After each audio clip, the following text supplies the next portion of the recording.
What? Hey kids, you're about to listen to a comedy podcast. That means that none of this is medical advice. And if you need medical advice or medical care, please contact your doctor. Hey! Welcome to the Jock podcast featuring Dr. London Smith. The only podcast still waiting to hear back from Goodyear Tires about that sponsorship. If you would just answer your fucking phone, Todd. Introducing your host, Dr. London Smith. Hello, and welcome to the Jock podcast, where we discuss fitness and health and how to incorporate our modern understanding of science and medicine into our daily lives, but without it being so boring. I'm your host, drlondonsmith.com. I'd like to begin by apologizing to our listeners. We've received some feedback about the excessive amount of technical medical terms that I've been using, such as palpable fistula tract and staring contest. So I will try to temper my terminology to a simpler one in the future. Here to help with that is our producer Cameron. Hey, Dr. London. What's going on? You seem a bit down. I know we're kind of deep into fall. Mm-hmm. And, it's all dark outside and everything. Is this seasonal defective brain disorder? Yeah, are you referring to like the seasonal affective disorder? It definitely is defective brain. Look, I'm not going to say I'm a scientist, so I'll just back off on that. I'll defer to you, especially since you know damn well that me saying I'm a scientist gets us into trouble, and how many times we've been, kidnapped and held hostage. Yeah. When I do stuff like that. So, yeah, sure. What did you call it? Seasonal defective face disorder. It's affect. Affective brain disorder. So is that what's going on, Dr. London? Are you all right? Maybe I'm a little bit more down sometimes, but that's, we had the holidays come, just left and are also coming up. And so it's, I don't know. Is that the issue? It could be your diet. That makes people a little blue. What have you been eating lately? Yeah, well, like you said, like a lot of blue foods has been my blueberries. A lot of, because I've been on a blue diet. No, name another blue food.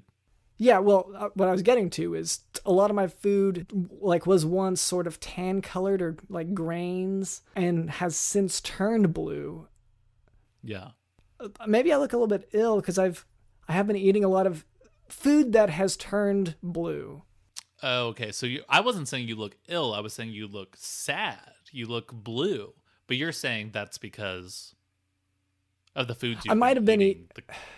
You've been eating blueberries. You've been eating like blue Skittles. You've been eating blue waffles. You've been eating these things. Okay. Now, I kept thinking I was trying to eat those types of things. But no, what I am realizing is that my bread may have molded. Oh. And I think that should be fine. Mold is from nature. Yeah, well, so is, hemlock. So are a lot of poisonous things. Like, I don't know. Yeah, which would be fine to consume as long as it was blue. Yes. Now, what about your, if it's not your diet, because that seems fine. What about like your newspaper comic diet? What newspaper comics have you been consuming each Sunday when you get the funnies? Okay, now this is a difference between you and I, because I don't think it's normal to eat the newspaper. Oh, well, no, I wasn't saying eating the newspaper. I was just saying, like, what comics are you reading and consuming? Well, okay, I'm also... And then blending up into sort of a liquid that you drink. So, usually... You don't eat a liquid. So usually... I'm sorry, you said... what newspaper am I drinking? Yeah. What newspaper comics? Yeah.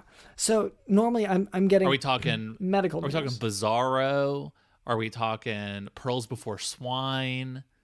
Are we talking Zits? Are you drinking Zits? No, so I'm just keeping up with the medical news. That's been sort of the main thing I've been reading, which admittedly isn't always cheerful, given what's been going on.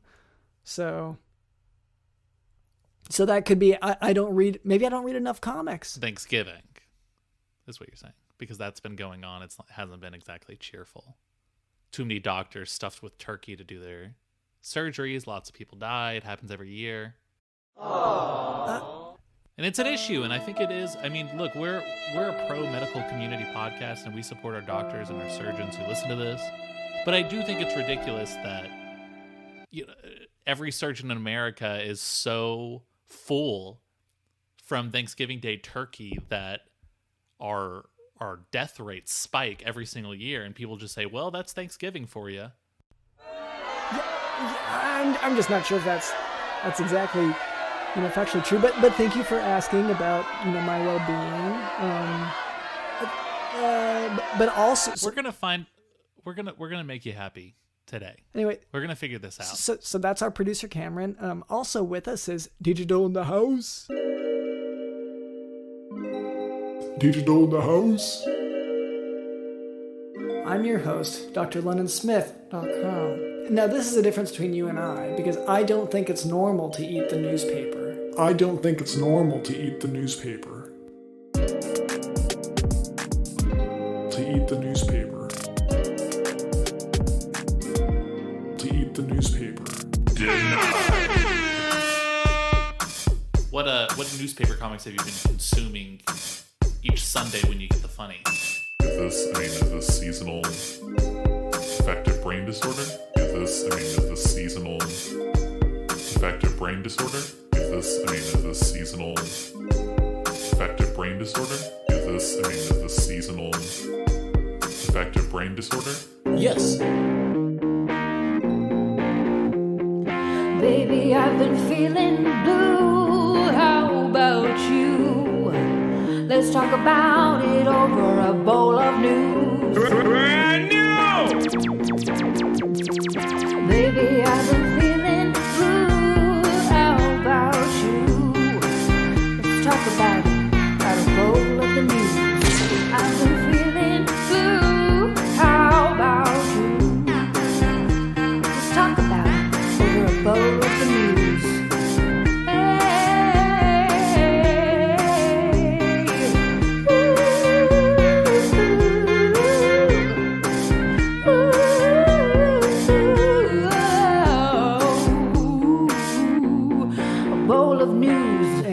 Later, Cameron tells me that we can expect a special guest.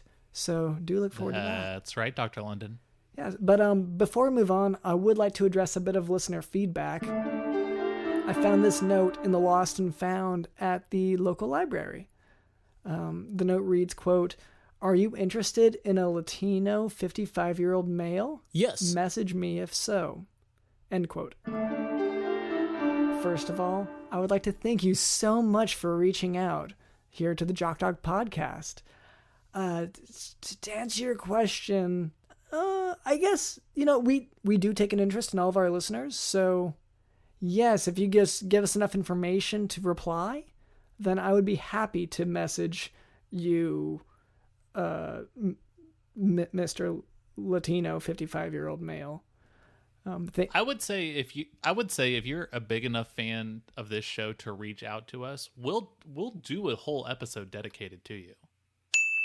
Yeah. Right? I mean, there's only a few. Two. There's only like two or three. Yeah, there's two left. now. Yeah. And to be fair, the only ones we've done episodes about were the one who left. Yeah. So, if we got any new ones or even if they didn't listen, but they did reach out. Yeah. Great to. So I'm just saying, 55-year-old Latino guy, if you want to reach out to us and you want an episode dedicated to anything you want, all the stuff you like, that's fine. I don't care. Yeah, I mean, we'll probably also throw a medical lesson in there, but yeah. Anyway, thank you for listening. Now for today's medical topic, pulmonary alveolar proteinosis. Pulmonary alveolar proteinosis, also known as pulmonary alveolar phospholipoproteinosis, is a rare condition caused by the accumulation of surfactant-like protein and phospholipids in the alveoli. So, normally, the alveoli in the lungs, which are like tiny balloons across which oxygen and carbon dioxide are exchanged, so those alveoli are kept inflated and from damage by a balance of a product called surfactant. Clinically, pulmonary... But that's why there has to be some sort of regulation on that exchange to prevent inflation from happening at a dramatic rate. Right, Dr. London? So, in a sense, I guess, like there is a, lecithin sphingomyelin ratio that has to be kept.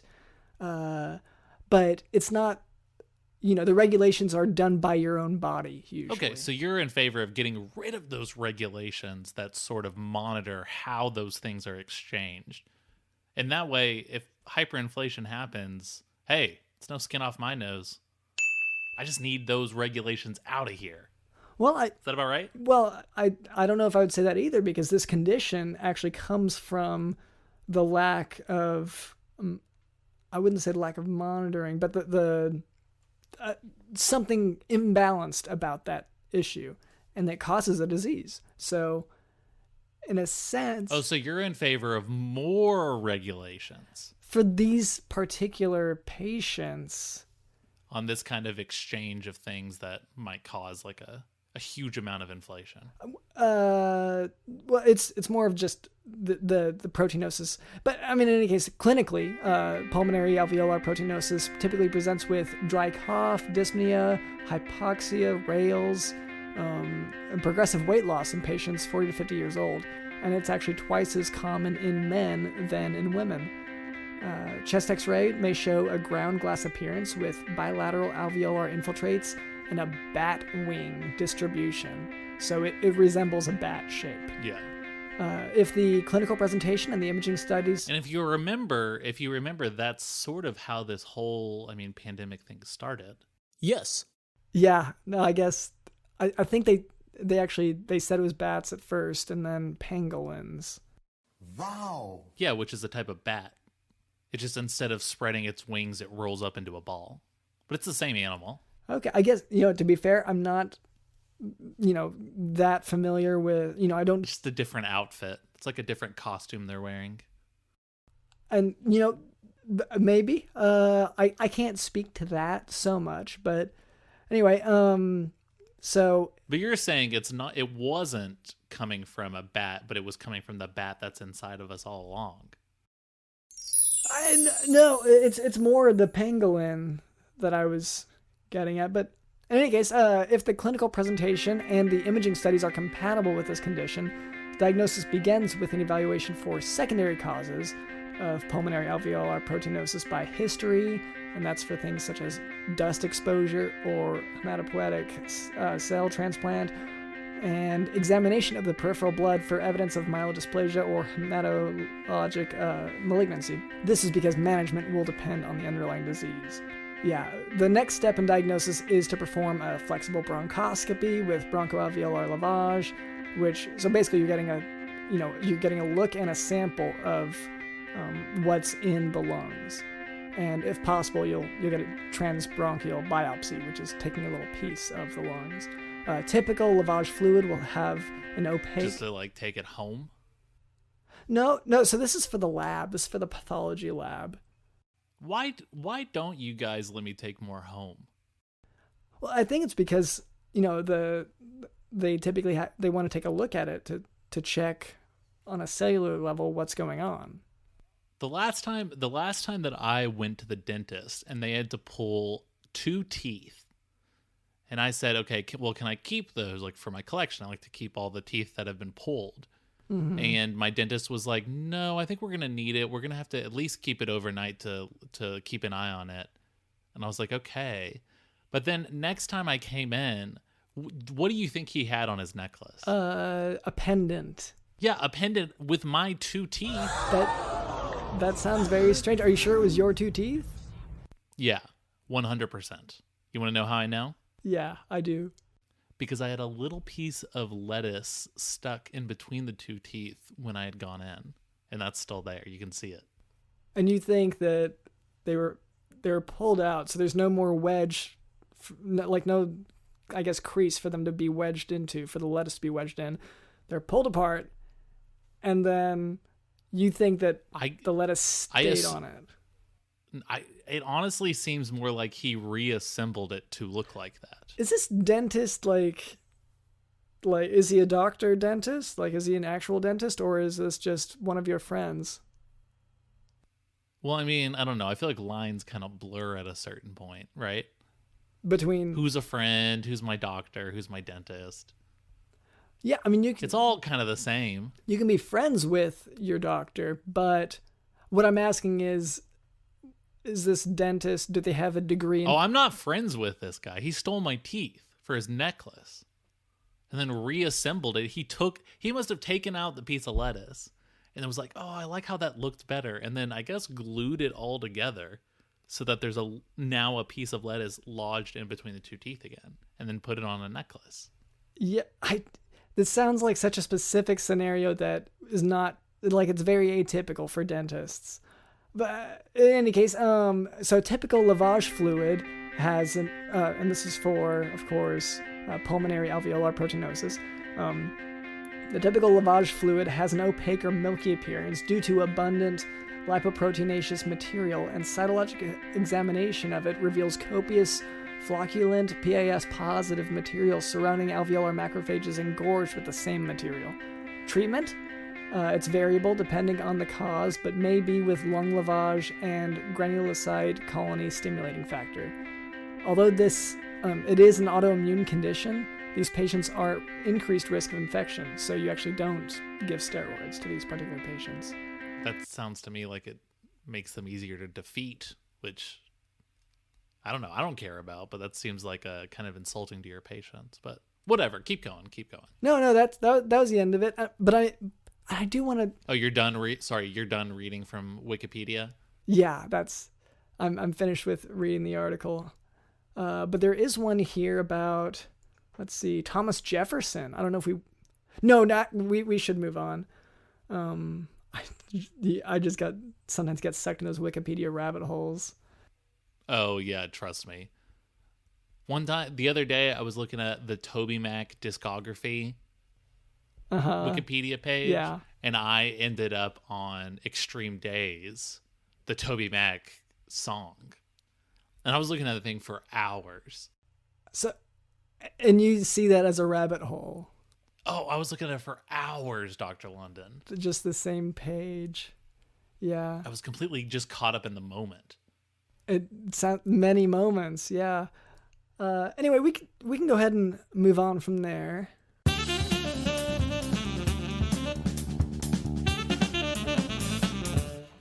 All right, Cameron, do we have any sponsors today? That's right, Dr. London. We actually have, this is actually, I think, one of the most innovative sponsors that we've had.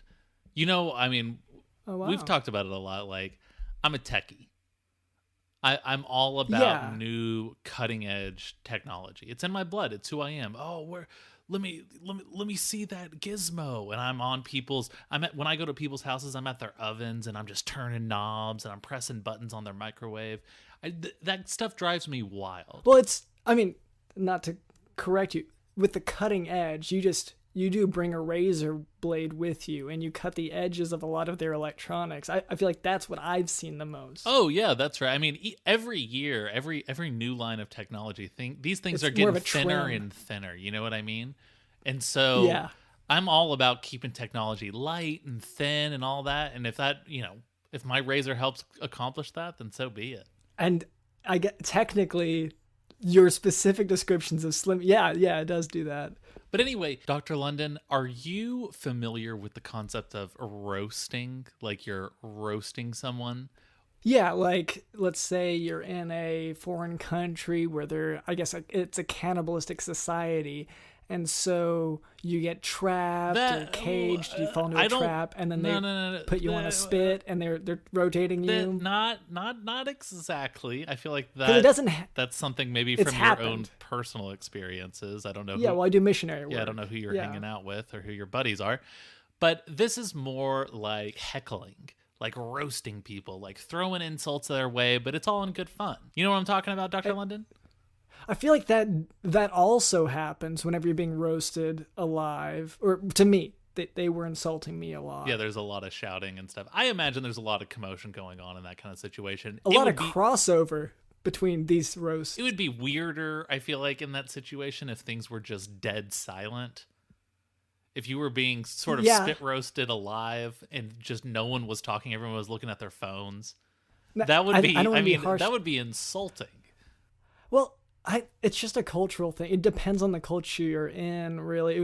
And depending on the type of ceremony, because some of them are, sacrifices. Some of them are. Well, and people are so addicted to their phones, Dr. London. Yeah. Which I'm trying to remember if any of those cannibalistic societies that I visited were Gen Z. techie. Yeah, Gen Z. But anyway, sorry, you were saying something about roasting on a spit. Yeah, and no, I'm talking about insult comedy, Dr. London. Okay. I'm talking about heckling people, poking fun. And there's places there's restaurants like Dick's Last Resort, which is a popular chain where the waiters and everything are throwing insults at you restaurant. and places like that. I assume it makes sense that you would hate a place like that because you can't they insulted me the whole time. Like the whole time I was there, they were mean. Yeah, but that's the whole stuff that they shouldn't have known. Oh wow, they had secrets of yours? Yeah, but can I get an example? I mean, just stuff that's really private. Well, they said that certain parts were bigger or smaller, and but you were saying it's that's popular. You're that's saying good. That they commented on the size of your nose. Yes. They don't. That's not like a secret, right? People can just see that. I get because I wear a mask now quite a bit. I feel like even with the mask, you can sort of see. And you went recently to Dick's Last Resort.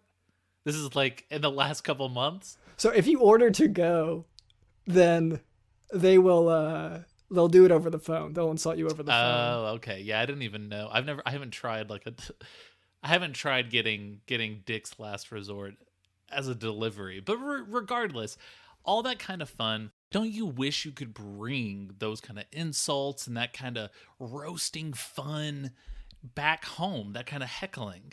And now you can with the Roast Buddy. And the Roast Buddy, look how small this device is, Dr. Linden. Look how small it is. It's a tiny little dot. Yeah, it's only... All you do is you call up the Roast Buddy technicians and they send somebody over and they're going to install this Roast Buddy on anything and everything that you own in your home. And when you interact with those things, oh boy, those things are going to let you have it. So, you might be sitting on the couch, for example, and then you're going to hear, whoa, buddy, you need to, maybe need to lose a few pounds there. Okay, that's pretty gentle. And then you, maybe you open the fridge and he's like, hey, buddy, I think it looks like you've been gaining some pounds, so probably should close that fridge there, huh? Then when you're eating the sandwich, you from eating. And the bread and maybe the ham on the sandwich starts going, ooh boy, you eating a sandwich with that gut buster? Maybe try some lettuce, fatty. Okay, so it's calling people. And it's not all just fat based. Sometimes if you were to sit on the toilet, it would tell you "Pee you, stinker. Did you stick your butthole in stink juice earlier?" Yeah, because we're waste products from your body. Or maybe if you're eating an apple and then you hear maybe 5 minutes later from inside your stomachs ew, buddy, did you eat a bunch of stink juice? Or food covered in stink juice? It stinks. Pee you. And then maybe the banana you ate earlier is you got that right. And it just goes on and on like this. With every product that's in your home for the rest of your life. Yes. And even the products, if you take it out of your home, you might be, let's say, at the hospital, and your wife is about to give birth to your beautiful new son. And suddenly, out of your backpack, you start hearing, "Pee you! Was that baby dipped in stink juice?" So I do have a question on this. Yeah. Is the dot that I'm seeing here, is it Like, is that a camera Yeah, I mean, and a speaker? It's a camera. It's the speaker. It's doing a lot of like data because it's automated. It's not like a person actually talking to you. You know, it's processing the data it sees from the camera, and then essentially telling you that you're either fat or that you've been dipped in stink juice. So far, I have not been able to get it to say anything else, but I don't know if that's the product or if it's sort of just honed in on those two things for me specifically, because it knows that that's what. Yeah, because those are your most prominent. Yeah, features. like the things that stand out the most. Yeah, and the stink is not to be harsh or anything, but I know you've been trying to, limit your hygiene. I don't know. I'm trying to say it polite. I don't want to be a roast buddy in this, but I understand what you're saying. I've moved towards a cat-like methodology where, yes, I still shower, but I've limited those showers, and in between showers, I'm cleaning myself like a cat, sort of licking myself all over. Yeah, and then posting the videos onto your OnlyFans account. But in any case, it's only for my fans. Yeah, all the cam girls, as you call them, the producer Cameron girls. Yeah, my favorite cam girls, all my fans. So they sign up there. Do they get cleaning tips from me? This is all irrelevant. Look, all I'm trying to say is, Dr. London, you think, is this fun? Is this fun roast battle that's always going on in my life? Is this limited just to my stuff in my home? No, Dr. London, you can put it in your doctor's office. See, wouldn't that be a treat? Your patient's coming in and your stethoscope starts going, this guy's heart beating pretty fast, probably because it smells pretty bad because he's probably dipped in stink juice earlier. Yeah, so at that point, I would be worried about, privacy violations. But I mean, no data mining is going on. It's not connected to the internet or anything like that. So just the camera sees it, the data, the computer inside it processes it, and then it spits out PU. It just sounds like one of those things that could easily be adapted to a nefarious purpose. You know, how technology, if you take it too far, like let's say if you have a small device that has some degree of AI capability, that can process things fast and well, to the degree that it can see things and then make up an insulting joke about them out loud to you in real time, that to me sounds like could be a risk. But if people sign up for it for their own homes or their doctor's office, I or your car, or all sorts of places where I've already added this technology. Okay, and it was called a Roast Buddy, right? Yes, it's Roast Buddy, and you can find it on the internet at roastbuddy.lsnfypsqr0134.pizza. Okay, so that was Roast Buddy. Thank you to our sponsor. Ew! Was that sponsor dipped in stink juice?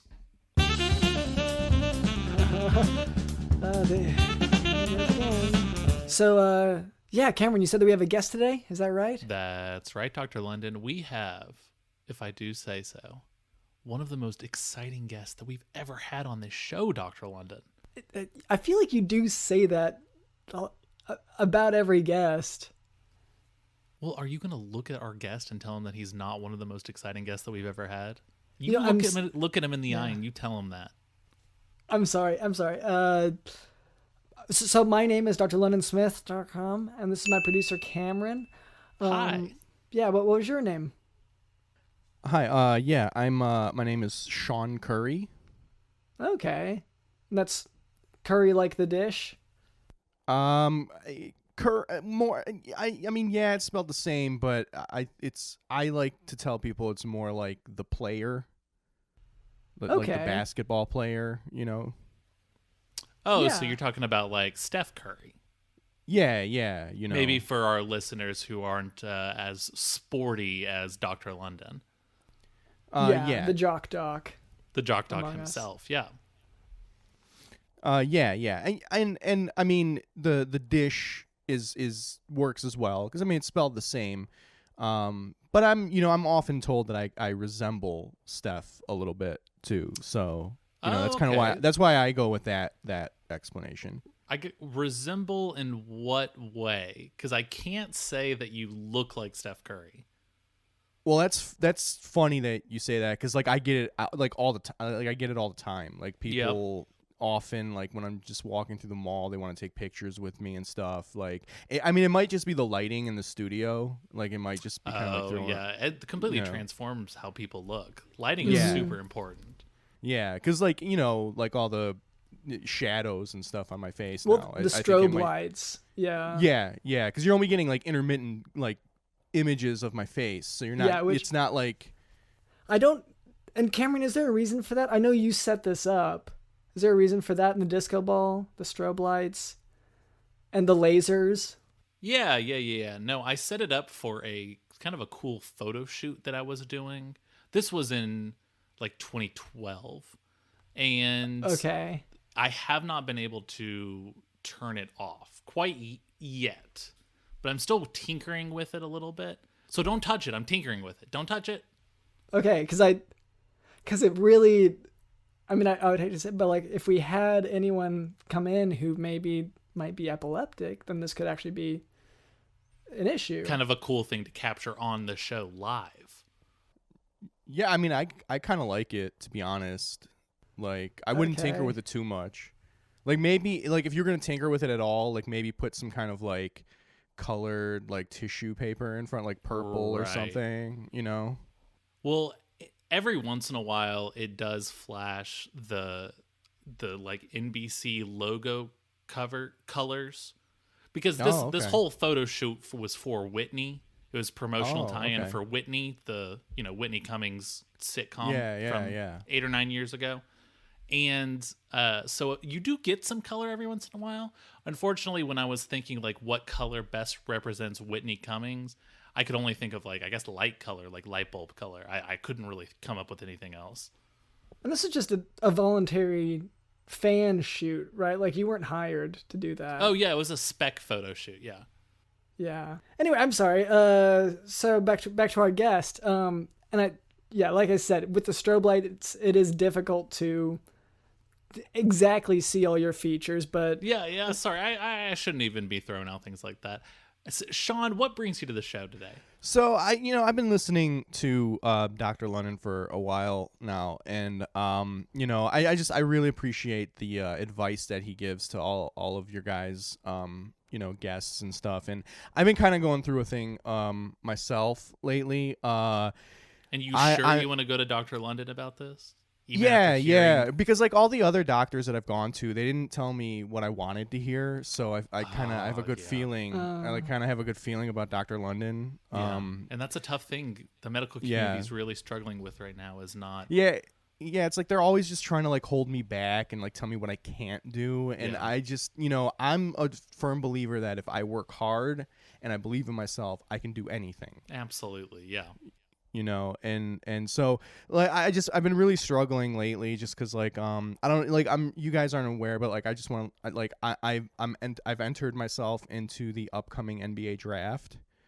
Okay. huh. I don't know when this episode's gonna go up, but like I'm like preparing for that, and I've been really kind of going really like hard lately. Yeah. And So in your your workouts? comparisons, real quick, your comparisons to Steph Curry isn't just physical. No, yeah, the thing is, like, once everybody started saying, like, oh, man, you look like Steph Curry, can I get a picture? Like, it really kind of just, like, motivated me to really kind of, like, dedicate my life to basketball as well. Yeah. And it's been a really hard 6 months, but, like, I've been, like, really, just working hard trying to get to the NBA, Yeah. So and I don't know if you've ever been told this, and this is just a small detail, but do you know that NBA players are kind of famous for, like, and this is just a basketball thing, they're known for their height, and I don't know if you've ever. Well, no, I think I'm like right around average, right? Like average height. Like I think I'm like right around that. Yeah, I mean, I would say so. What do you know your height? Or this is something you just have to kind of eyeball and guess at? Yeah, I mean, I don't like to measure myself per se. Yeah. Just because, like, I think it puts like labels on you, and Puts it might you in a like box a little bit. Yeah. Yeah, and I think it might like make scouts think a certain thing of me that like isn't true. Yeah. So I try not to like do things like, measure my height or like my weight or anything like that. I try not to like release, what my like 40 time is and, stuff like, just because like I want them to see me on the court and then make a decision. They want to see the real you, not I want facts them. and figures in the stat sheet. Yeah, basketball, you're not crunching numbers on the court. You're playing a game, Yeah. There's an ebb and flow in the game, and like numbers don't always tell the whole story. Yeah, and so I mean, it sounds like you're perfect for basketball. So you've been training for the NBA draft. Yeah, for the last 6 months. Well, I'm sorry for our listeners. I should go ahead and point out. At a glance, I'd have to say you're under 5 feet for sure. Yes. Well, I mean, I don't like I said, I've never actually measured my height. So I can't say if I am or if I'm not. And also, like, we're sitting in chairs right now, so how can you really tell how tall I am? Like, I don't see how you can, like, I feel like that's a little bit of a leap there. Dr. London and I are sitting in our chairs. You're sort of standing in your chair to be able I'm to leaning reach. On a stool. I'm leaning. Like, I'm Yeah. I'm leaning a little bit. Mm-hmm.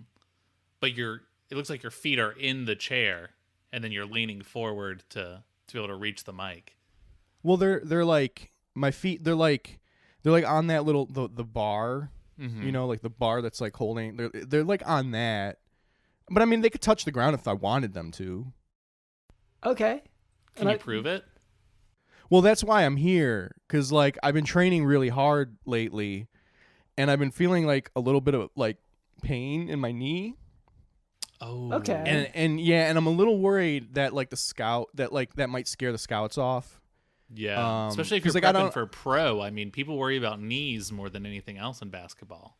Yeah, because I mean, like, dropping even just like 3 or 4 spots, I mean, that's like a couple $1 million off that first contract. You know what I mean? Like, that could be the difference between $1 million contract and just like 6 figures. So real quick though, where are you anticipating being drafted? I mean, my personal opinion. Mm-hmm. I think that I'm not going to go anywhere lower than the top 15. Oh, wow. Yeah, I think I'm going to be a top 15 pick for sure. Like, I mean, that's really impressive. I would be very surprised if I dropped to 16 or something lower than that. Wow, yeah, and you'd be losing out on money if you don't make it into that top 15 that you're sort of counting on. Exactly. So, I mean, I'm afraid that this knee injury might do that, and I was kind of hoping I could get like, Dr. London's opinion on what's going on. Like a second or whatever, third or fourth or fifth opinion at this point. Yeah. Like and also like to just get it out into the public so that like the scouts can hear it and then they can know that like nothing's wrong and they don't have to be afraid to draft me and stuff like that. Yeah, Dr. London, what can we do to get Sean ready for draft day? It sounds like he's a top 20 pick right here. Yeah, so I hear that, and I guess the way that Sean here keeps kind of dodging questions about any data that would support such a claim, because like once the height for one thing is really getting me here. That alone, I'm wondering if he could hold a ball. Okay, Dr. London, I feel like you're really hung up on numbers. So here's a few numbers that I think can maybe sway you and convince you that I am really a top 15 pick. Okay. like I per 48 minutes in my community college league, I average about 25 points a game. Wow. And, like 6 assists, somewhere between 3 and 4 rebounds a game. Like these are my per 48 numbers. Okay. So per 48. So this is every 48 minutes. So like if I over played how 48, many games? So like if I played 48 minutes over my entire 6-month community college basketball career, like if I played 48 minutes every game, those would be the numbers that I would be averaging. And how many minutes were you playing per game? So like what I was, because like I came into the season halfway through because it wasn't until people started saying that like, oh, you look like Steph Curry, you like taking pictures with me. It wasn't until that I realized that this was my calling. So I came in halfway through the season, and so I had to play myself into shape. And so I was probably averaging like 1 to 2 actual minutes, but like those were really impactful minutes. Yeah, per game. But like those were really impactful minutes. And like I said, if you expand those over 48 minutes, I'm averaging, roughly 26, 6, and 4. Yeah. So, well, I gotta ask. So you're being brought in for like a minute. Are you being brought in as like a closer, like a sort of a clincher? Like, are you hitting buzzer beaters? Like, what is your role? Because people say you look like Steph Curry. I mean, are you like Steph Curry on the court?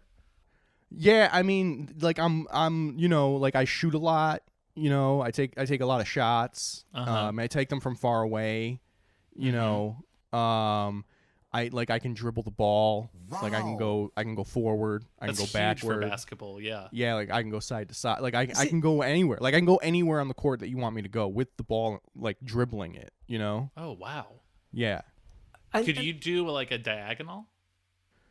I was working up to the diagonal, and that's when I started having the knee problems. Oh. Okay. Yeah. Yeah. So. Okay, so tell me about the knee problems then, because it doesn't sound necessarily super promising thus far, but maybe it's the knee. Maybe I'm missing something here. So I honestly I don't even know what happened. I was fine, and then all of a sudden one day it was hurting, and I mean I was literally training all the time. Like I was skipping classes to practice. I sometimes I would only sleep a couple hours a night, and I'd get up and just start dribbling and shooting in my driveway. And I was like making sure I was eating and drinking and everything. But like I don't know what happened. Like I didn't hit it, I didn't fall, I didn't twist it. It just started hurting one day. How bad's the pain? Like on a scale of like 0 to 10? I would say it's like, for like a normal person, I would say that the pain is probably like, a 9.5. Ooh, but because like I'm meant for this, because like God made me for this. Because you look like a famous player. Yeah. Like the pain for me, because I have such a high threshold, because I'm, I'm special, is probably more like a 5 or like maybe a 6. Okay. So, I mean, some people do just have occasional joint pain. How long has this been going on, this pain? It's probably been the last 2.5 weeks. Okay. So you're still... I'm sorry. So I am just having sort of some trouble with the numbers here. So the knee thing, you think, is the source for really most, if not all, of your difficulties with trying to join, the NBA? I think it potentially could be, because like before all the knee issues, like I was a lock, top 15, per 48, 26, 5. Well, when you said you were a lock, when you say that, did you talk to anyone from the NBA who said, wow, we want you, we want to recruit you? Have scouts reached out to you in any capacity, or? Well, I mean, no scouts per se, But like my uncle has season Detroit Pistons tickets. So like he was telling me that like he thinks that I could really do it, you know, because Yeah. he's courtside every game, you know. So He's he's like got eye his level. foot in the door a little bit. Yeah, so he's yeah. just got to whisper to a couple people, and suddenly, Yeah, you like know. you know, it just takes one play. Blake Griffin going for a ball going out of bounds, just flying into the crowd, right into my uncle's lap. He gives him my card or something. You know what I mean? Like it's that easy. Like it's that easy. Or just like kind of whispers in his ear, like, "Hey, check out my nephew." Yeah, yeah. So And I have a really easy Twitter handle, so like he could just say like whisper that to him real quick, and he go see my highlights on my Twitter. Yeah, or like, do you have the YouTube URL of your highlight reel? Yeah, yeah. Being like, oh, check out youtube.com/V?W_H37, and you're telling this to Blake Griffin. He's taking this all in. He's got nothing better to do in that moment. Yeah, I mean that like I purposely put all of those symbols in my Twitter handle because like who else is using symbols in their Twitter handle, right? Like I mean that makes me stand out. That's what you think is an easy Twitter handle. Well, yeah, because nobody else is doing that, right? Like you see that Twitter handle, you're like, oh yeah, that's the guy with like the question marks and the equal sign in his actual Twitter handle. Oh, I was saying the YouTube video. So your Twitter handle is also the URL for the YouTube video of your highlight reel? Yeah, because then I don't have to like explain, like if I'm trying to tell people. I see. Yeah. Like It's if I'm trying to like platforms, right, same like it's label. just the same thing on every platform, Kind of like how for us we are the Jock Doc podcast on every platform. Yeah. But for you, it's this sort of randomized YouTube link. Yeah, yeah. But like, see, because you Okay. guys are just using like regular letters, like in the correct order. So like, you kind of just, you sort of just try to like, you kind of like start to blend in with everybody else. Where like I have Because like, we're using the English language. Yeah. yeah, and I'm like unconventional, so that makes me stand out. You're a trendsetter. Right, A pioneer. right, exactly. Not unlike Steph himself. Exactly. I mean, this is why I feel like I am meant to do this, right? And why I've been training so hard these last 6 months. This is why the username thing, like influencing people to It's do it's copy all your it's username. it's a culmination of it all. It's the username. It's the the likeness to arguably the best player of our generation. It's all of these things. It's all of them coming together in this moment, and it's now being threatened by this very serious injury. Yeah. So What Steph did to the 3-pointer, you want to do with just kind of all this other stuff. Yeah, like what he did to the Usernames, 3-pointer. dribbling, Exactly. hanging out with your uncle. You want to be the Steph Curry of all of those Exactly, kind of things. exactly. What he did to the 3-point shot, I want to do to the game, Oh yeah. to branding, Yep. to marketing, to advertising, to entrepreneur. I want to do it to everything. I want to go to I'm- family I'm too, as your everything. uncle still involved. everything. My uncle is my CFO. He's Oh, gonna be wow. handling all my money. Wow. So, okay, an important part of learning about a patient's diagnosis or to discerning it would be to get the medical records from the past physicians. So I would like to know what you were diagnosed with before when you were trying to figure out, and maybe answers that you didn't like, but maybe some of their take could help me in ruling out some things. So I don't agree with a lot of the things that like past physicians, quote unquote, would tell me, as I like to call them, Faucis. You know what I mean? Yeah. 'Cause, like, Mock I just don't- docs. That's what I call them. Exactly. They would say things like, like with your kidneys, you might not make it very long. Like you might not grow to a normal size. Like, but as you can see, I'm a normal size, which again lends itself to why I think I am made for. Like, I am meant to be in the NBA. So you talked to these doctors about, you went in with your knee problems, and they were just like, hey, man, your kidneys are shot. That's why you're so small. You have sort of like a Gary Coleman, like Webster disease or whatever. Yeah, and that's exactly my problem, because it's like I came to you with a very serious condition, that being my knee, and you're talking to me about my kidneys, something that can be replaced easily. Like I can go to Kenya and replace my kidneys, right? But like I can't replace my knees. There's no NBA player who's come back from like a serious knee injury, you know? Like you're telling me about kidneys. I'm talking to you about my livelihood. Like I'm meant to change the world. And I mean, LeBron James isn't sitting down because his kidneys hurt. I mean, come on, like this isn't even. It's not even a topic of conversation. Dr. London, what? So the kidneys are a very important organ, there's two organs in your body. It's a very important system.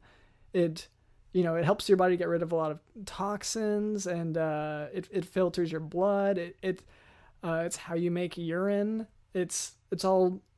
There's a lot. It maintains homeostasis. Acid-base balances. Yeah, but you have to admit that, one, we have two of them, and two, you can get a new one in Kenya anytime you want. Exactly. You got two of them. You got two of them, and they're all over the place. They're available. Like if I need another one, I can just go get another one.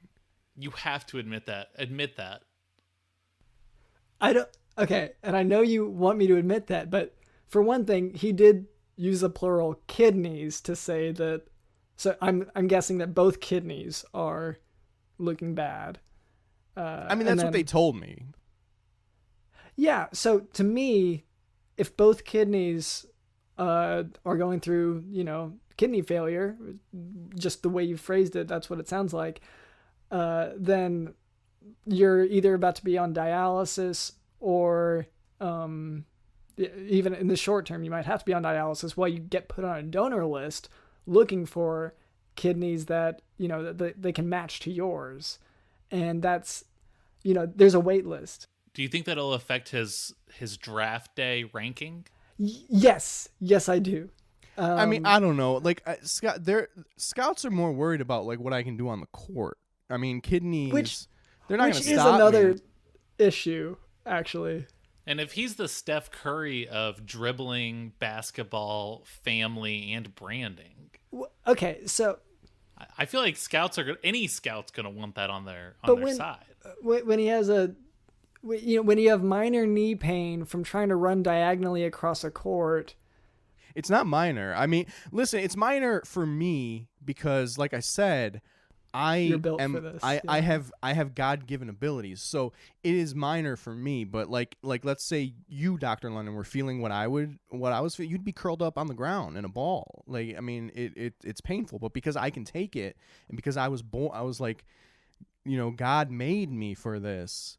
Like I can take it, but I just need the scouts to know that.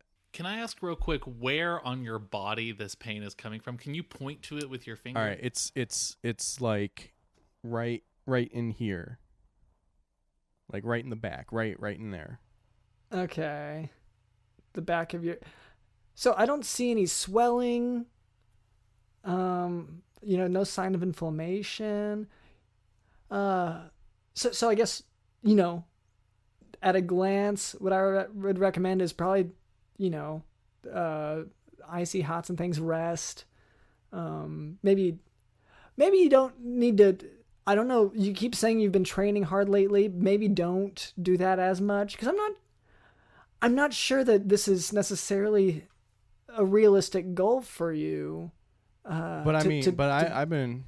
Dr. London, what are you talking about? You can't tell our guests what their dreams. Yeah, I mean, I've been working hard, and I know all you need to do is work hard, and you can have anything you want. Yeah.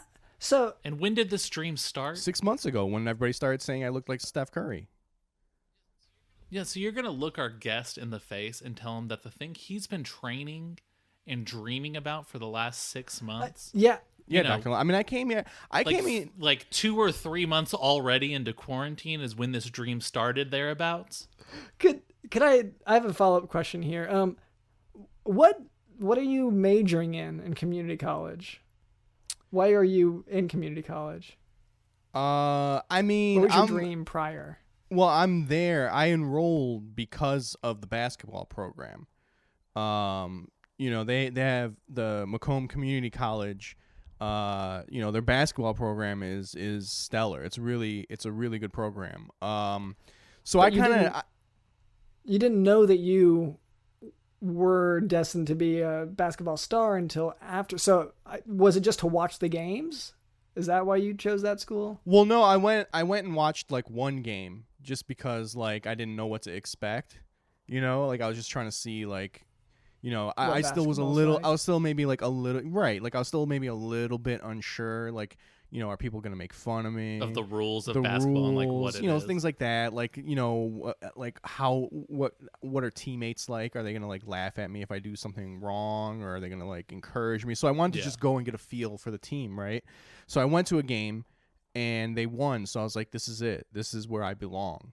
And so I immediately enrolled and then went and talked to the coach. And since the coach also is my uncle's friend, he's the one who actually has the season tickets. Like the two of them, they get the season ticket package together. Like because of that, he let me on the team. Oh, nice. Yeah, even though like their season was already halfway done. Yeah, and this happened in May. Yeah. Like the season got delayed a little bit because of COVID, but like, like they know, I don't know what. Yeah, everything's been hold hectic. on, Dr. London. You said community colleges. They know. What do they know?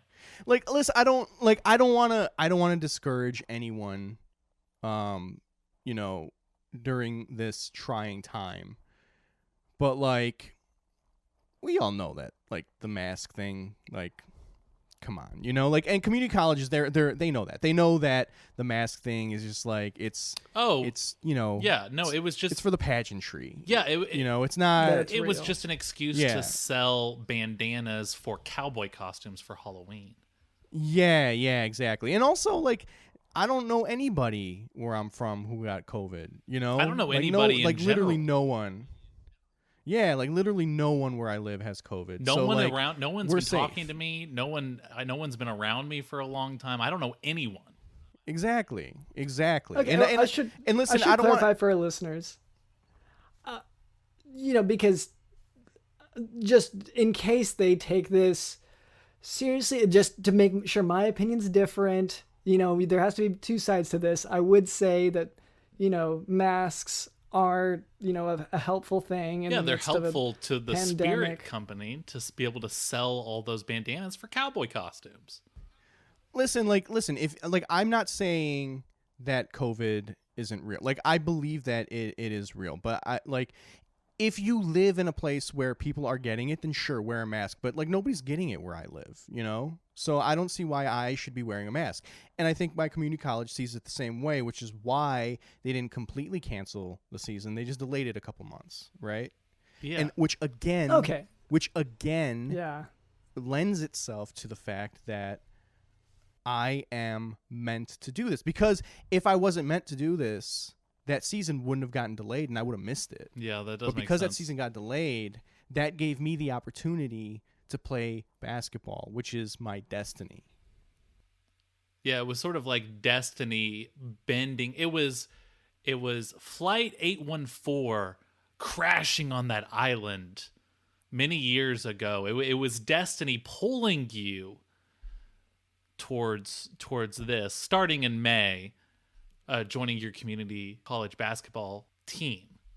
Yeah, like I'm happy that producer Cameron understands where I'm coming from. Dr. London, I'm a little disappointed. I'm a little disappointed in you. I came here trusting you, and you're just giving me the same runaround that all the other physicians have been giving me all this time. Oh, dialysis. Oh, like all these kind of like keywords and like jargon terms that he loves throwing out all the time. Yeah. What, Dr. Lennon, how can we fix his knees? Just right now, real quick, in time for draft day. How do we get his knees prepared? So, probably take ibuprofen or some other non-steroidal, anti-inflammatory like that. Like I said, rest it, and maybe consider, the other career paths. I don't know if you've taken any classes at this community college, but maybe focus on your studies a little bit. Yeah, Because- I enrolled in an anthropology class just so I could technically be a student. Okay, so you really were only trying to technically be there. Okay. I would say pick up some more classes, get a feel for what you like, and then, you can focus on getting a degree and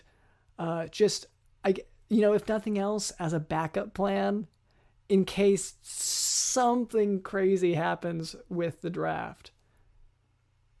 Does that make sense?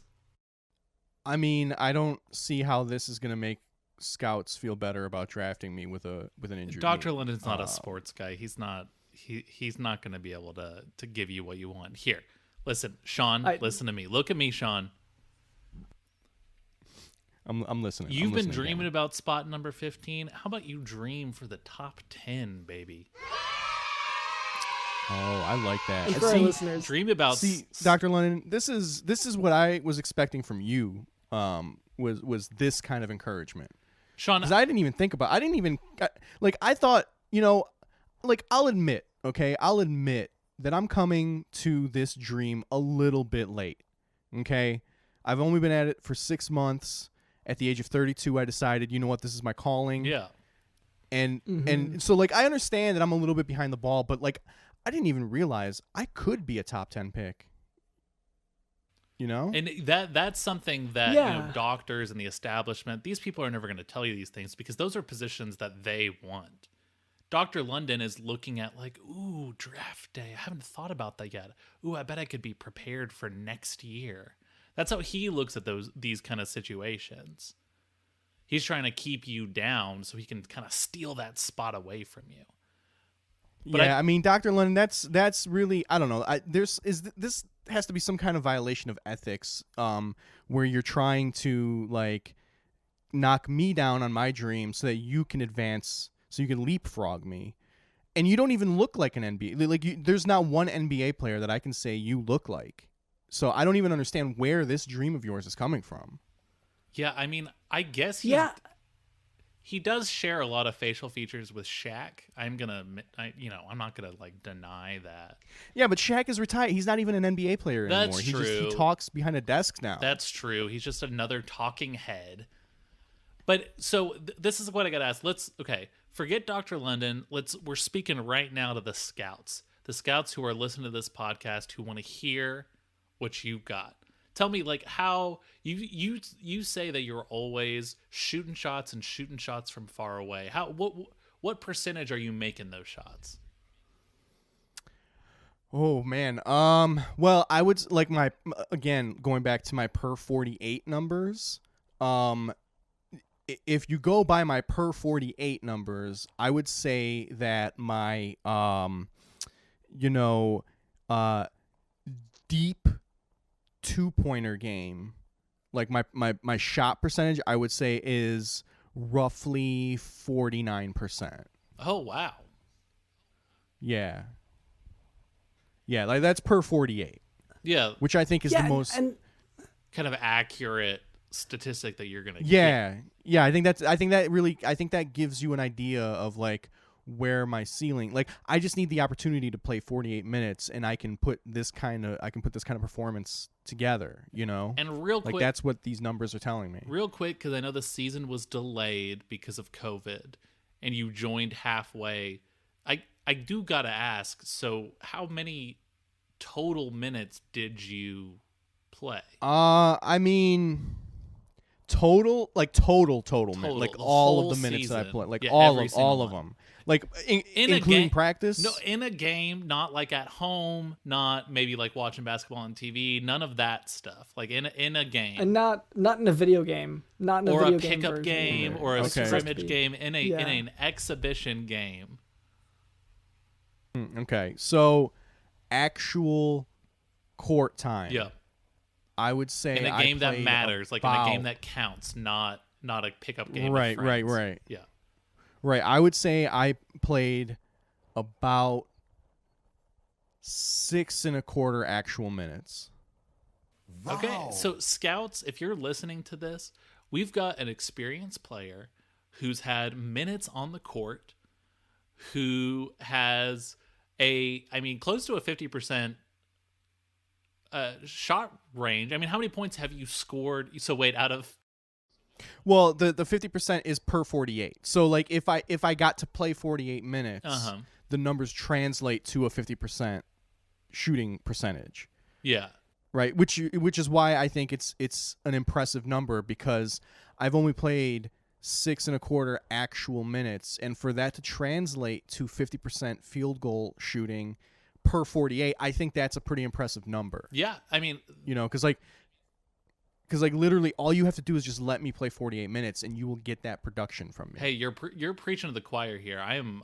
How can I get a jersey? Do you have jerseys yet? Well, I'm not drafted yet, but like as soon as I get drafted, I'm sure that jersey's going to go right to the top. I forget that you're not drafted because you're already talking like an NBA player. Yeah, this is exciting. That's because I'm destined for this. You should sign up for a statistics class this next semester. It sounds like that might be up your alley a little bit. I think I got statistics down. I think I'm pretty good with statistics, actually. Like, I think that's maybe like the best thing that I do. Like, I am doing to statistics what Steph Curry did to the 3-point shot, which again is another one of my goals. To like, it's to do what he did to the 3-point shot to the entire NBA, marketing, branding, advertising, family, and statistics. Wow. So what I'm saying is that maybe a realistic goal would be to try just like maybe statistics for now should be the thing, and basketball can also be a thing, but really the statistics sounds like that's really maybe something you're good at, like naturally, sure, just like the rest, but statistics. I don't know. I don't think that's... Hey, I've got a stat for you, Dr. Lennon. What percentage chance does Sean have of making the NBA? Let me think. He dribbles really good. He takes shots whenever he can. It sounds like he's got lots of good forward, back, and left and right moves. And the diagonal is coming. The diagonal he's working on, but he's working on his knee. He's got knee issues. Yeah, I got to figure out this knee before I can get the diagonal in. So I mean, we're talking 85-90% chance of being drafted in the top 20. I would say, I'm just so I'm thinking maybe we should kind of wind this up, because we got like, I feel like we've gotten as much out of this as we're gonna get. It sounds like you really have a bright future, maybe a little bit more in the area of statistics, maybe just some math thing. I don't know, like there's a real need for that, for mathematicians, for scientists, for statisticians. There's a lot there, and just keep playing basketball. That's fun, but have a backup. That's your major that you get a degree in. All right. Shut up for a second. Just okay. I'm so disappointed in you, Dr. Lennon. I was expecting so much more from this. Just to be honest. For fun, to wrap this up, to maybe prove to the haters like Dr. London that you're the real deal. I'm going to give you this water bottle. Just throw it into that trash can. You see that trash can on the other side of the room? Just toss it in. This will be great for our Patreon subscribers to be able to get the live feed of this. Yeah, that trash can over there. All right, so that one over there. Yeah. All right. So here we. All right. Okay. Hold on. Just give me. Let me. Hold on. Yeah. You want to prep? Yeah. Go ahead. Yeah. Let me just. It is a spinning chair, so I see that you're struggling to kind of get a stable Well, yeah. I position. can't get the leverage. I keep like when my arm goes, the whole chair spins. So Yeah. I'm just trying to get the movement right. Like I'm trying to figure out like the physics You of can it all. stand up at any So, time. I'll take that into account.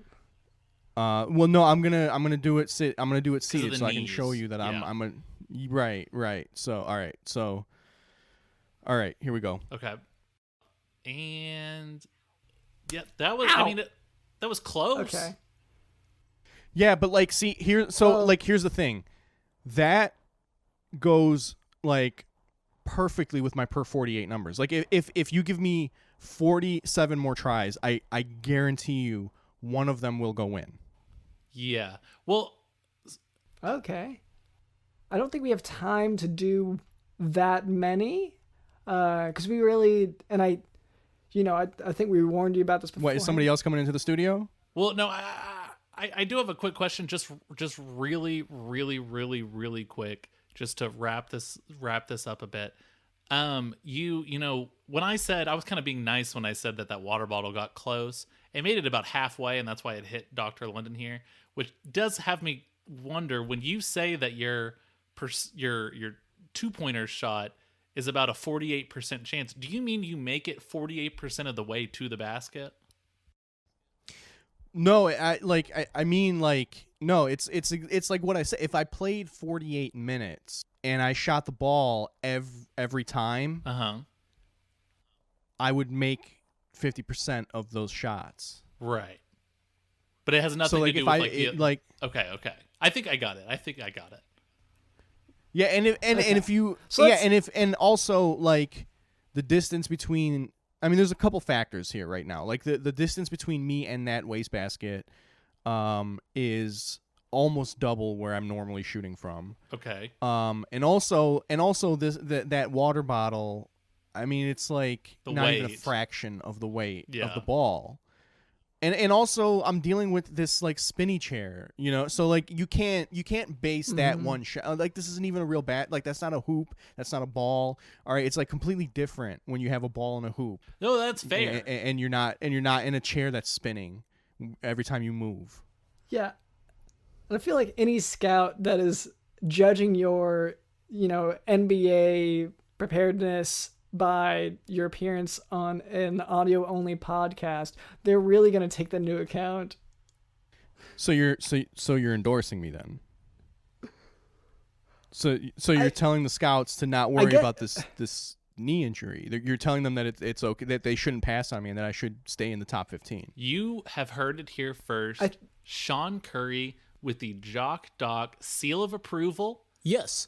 We wanna sponsor you. If you want to be the face of the Jock Doc card game that we're gonna be coming out with, that would be incredible.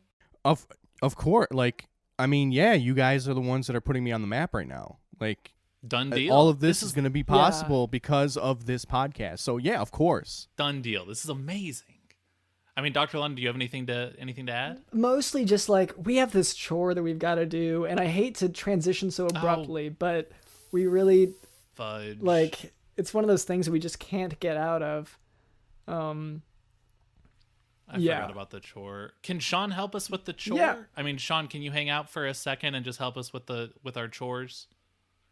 Yeah, I can hang out. Yeah, basically, sorry guys. For our listeners, or maybe new listeners, we have had a to-do list of chores that have built up over the last year that we've kind of been neglecting. We've been busy, and there's been a lot of cool stuff on the radio, and blah, blah, blah, blah. There's a lot of reasons why we haven't gotten to it. But now we're trying to get it done. We're trying to get done of everything that we've been neglecting. And so we've made this chore wheel. We spin it every week. We do one of the chores in the chore wheel just to knock it off. So, I mean, Dr. London, can you go ahead and just spin that wheel for me, please? Yeah, let me get the lasso. Okay, and... Yep. Here, let me grab onto it, too. Okay, and it's going. Okay, and it's show and tell. Great. No, I did not want this one. I knew this one was going to come up. I mean, there's a reason we were putting this one off. I mean, yep. So, do you want to explain? Yeah, I'll go ahead and explain. The mayor contacted us again, because that's what the mayor does now. And basically, the mayor's been super bored during quarantine. I don't know why he's waited until November to kind of figure this stuff out. And he says the community is bored, not just him. He says the community, and that's why it... But it's just because he... Yeah, I've seen his Twitch stream. And so he's just trying to find new stuff to do. And so he was like, oh, what if everyone got into, like, cool collections? Like, everyone started collecting something cool. What would that look like? And so he kind of pitched that we do a sort of show and tell, stuff that we've been collecting lately for our collections, and kind of show it off. And maybe that would inspire him and quote unquote other people to come up with collections of their own. So it's a fun idea. We got to do it. I don't want to do it. I hate that I have to do this, but we got to do it. So I mean, Dr. London, do you want to start us off? Yeah. So for my collection, I've been watching a few. Everybody's, I feel like, been binge watching more. So I've been watching some movies, and with that in mind, I've been eating more popcorn. And sometimes when I'm eating popcorn, I'll see a popcorn kernel that it looks. That looks like the Virgin Mary. And not just the Virgin Mary, though, like lots of different saints. And so I've been getting all these different saint themed, and like honestly, it feels like we don't like to get into religion on this podcast, but like it feels like something's going on, something beyond myself. So anyway, I would say it's weird enough for a person to find a piece of popcorn that looks like the Virgin Mary, but if you're finding a bunch of saints on top of that, I feel like that has to be some sort of divine thing, right? Yeah. So these are, I'm not going to show off too many because like I'm scared they're fragile because they get stale, but I know they could also get crackly. So here is the Virgin Mary. That's what this one looks like. Oh wow. Yeah. She's crying. Yeah. And here is Saint Nick. Oh and wow. Timely, right? That's coming up. The ultimate saint. Yeah. Yeah. And and the rest. Okay, and the rest are the very martyred ones. The ones who, like this one. Honestly, I don't remember the name, but the guy who had his skin removed. Yep. This one burned alive. A lot of them burned alive. Yeah, you've got a whole collection of martyred popcorn pieces right over there that have been burned alive. It's a whole bag of it. Yeah. It might. Yeah. And it's sort of I don't know. It's just one of those things where you think you've ruined your night with your burned bag of popcorn, and you're still trying to work through it, trying to eat them all, but then these moments come, and you find something that's so inspiring in there. So anyway, these have been the Virgin Mary piece of popcorn. The Virgin Mary piece of popcorn isn't the only thing that's crying in this room, Yeah. And so for me, that's been an inspiration. That's been something that's kind of been keeping my spirits up while I've been locked away, except for all the times that I'm going to the hospital and clinic, which is most days, constantly, all hours. Or coming here to the studio. Yes. Or all the adventures that we've been on. That's right. All right, so that's my show and tell. I hope the mayor likes it.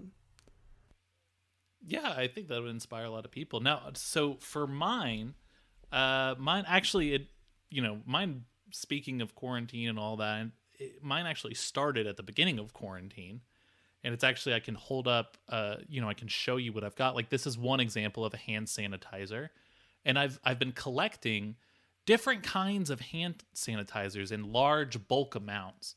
And so, this started, like I said, like back in February, March, something like that. And, I would go to the grocery store and there would be pallets and pallets of these hand sanitizers, all different smells and types, different labels and colors. And I would just start, acquiring them all. And so now I have this huge collection of hundreds of thousands of hand sanitizer bottles that I got to be honest, like I don't ever get bored, because any day of the week when I can't find something to do, I know that I can go to a CVS or a Walgreens and just sort of buy all of their hand sanitizer. Okay, so when you're bored, I thought you were gonna like do some activity with the hand sanitizer that you have, but for you, it's just about the gathering, the harvest. It's the acquiring of it, yeah. Okay, well, you could say that I'm sort of the Sean Curry of hoarding hand sanitizer, toilet paper, things like that. Masks, bandages. Yeah, like what Steph Curry did to the 3-point shot, and what I'm planning on applying that concept to basketball marketing, branding, advertising, family, and statistics, you're going to apply what I've hand applied sanitizer, to toilet hand sanitizer. paper, bandages, band-aids, rubbing alcohol. Specifically N95 masks. N95 masks. Again, I mean, look, I'm new to all this, so sorry for all the collectors out there if I'm missing something, because it's only started this year. But now I look at my collection, my heap of items that I'm hoarding, and I just feel a little proud. Yeah, and like you need more. Oh, yeah, it never stops. Like I said, when I get bored, I just start hoarding. All right, Sean. Yes. We got to hear yours. Oh man, well I didn't know that I was gonna be doing a show and tell, but as it so happens, I have right here my DVD copy of the 1994 documentary Hoop Dreams. Yeah, I've been feeling very inspired by this film ever since I saw it.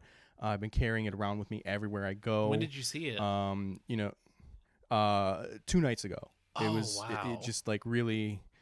Yeah, it really, really affected me. Watching the story of Arthur Agee and William Gates, I felt like I was watching myself on that screen. Yeah. And which is what was making me concerned about this injury, and why I came here today. That documentary talks a lot about these sort of pipe dreams that are sold to young children about these sort of unrealistic futures, but you feel like you can relate to that as a 32-year-old man who's maybe been told like your dreams might be a little silly or whatever by people like Dr. London. Yeah, and here's the thing though, I feel like all of the mistakes that they made were totally avoidable mistakes, but they made them because they were kids and they didn't know better, right? So I watched this documentary and I learned from their mistakes. So I feel like I'm going to overcome these same challenges. Oh, wow. So the reason Hoop Dreams meant so much to you is not because of the stories that were displayed on screen and seeing like real kids' lives, but just it taught you how you can beat them. Oh, yeah, absolutely. It taught me how to be better. Like it taught me how to get the leg up. Yeah. Okay. Wow. Okay. Yeah. I mean, that's incredible. So it taught you how to be better than them, but not maybe as bad. But great. Well, yeah, it was.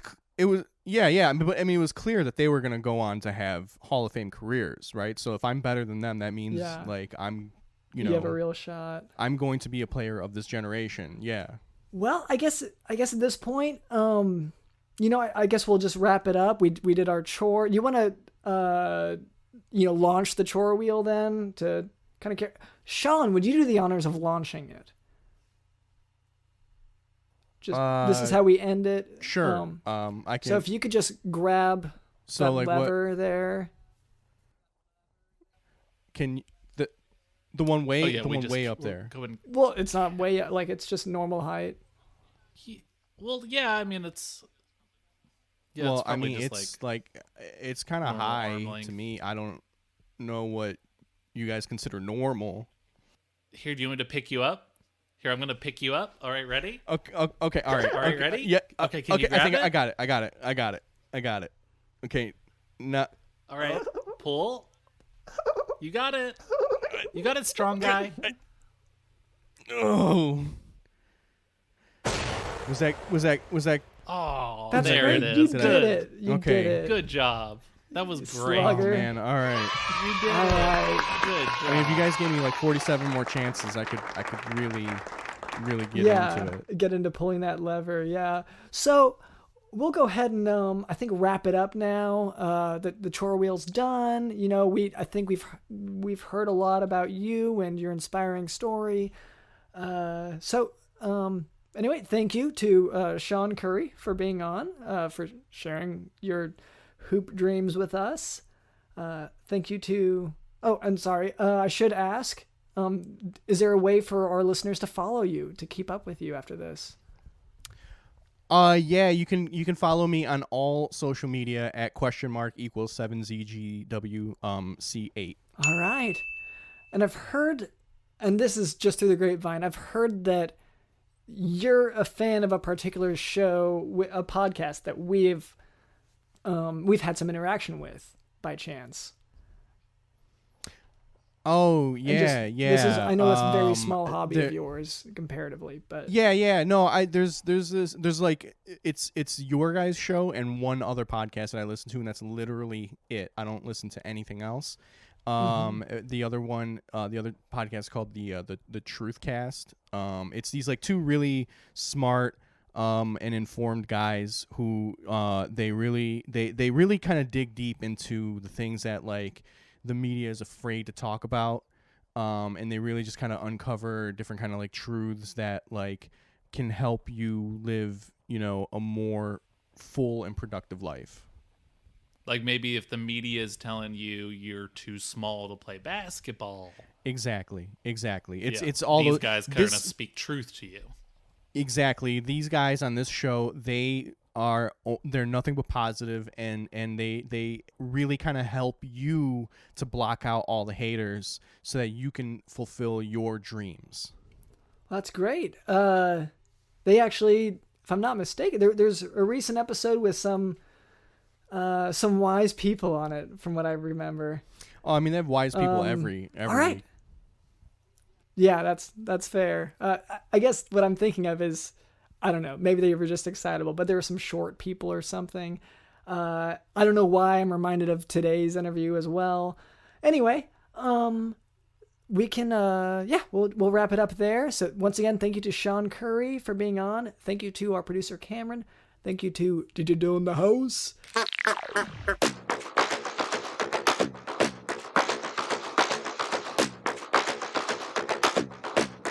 Did you do in the house? Like, listen, I don't want to discourage anyone, during this trying time. But like, we all know that, like, the mask thing, like, come on, and community colleges, they know that. They know that the mask thing is just like, it's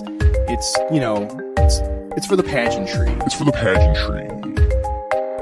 I don't know anybody where I'm from who got COVID, literally no one. Yeah, like literally no one where I live has COVID. So like, we're safe. It's for the pageantry. We're safe. It's for the pageantry. We're safe. Yeah, like literally no one where I live has COVID. So like, we're safe. My name is drlondonsmith.com, and this has been the Jock Doc Podcast. See ya.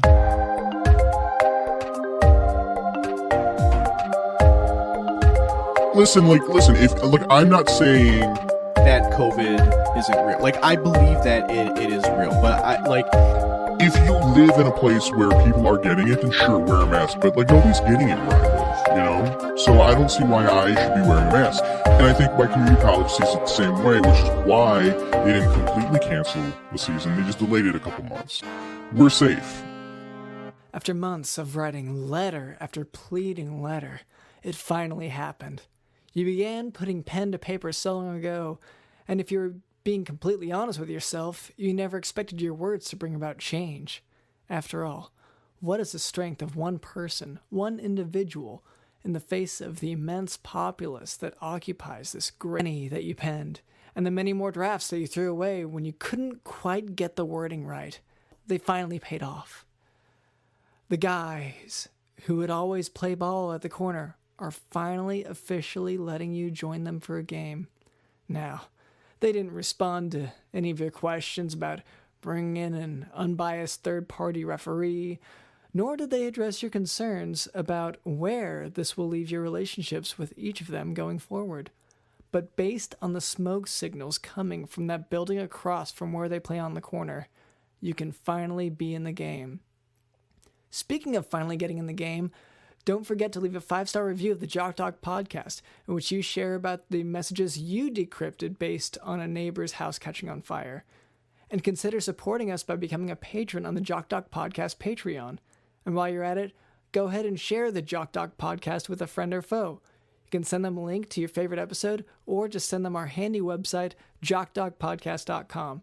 And don't forget to take a peek at our posts on social media. We are at Jock Doc Podcast. Thanks for listening.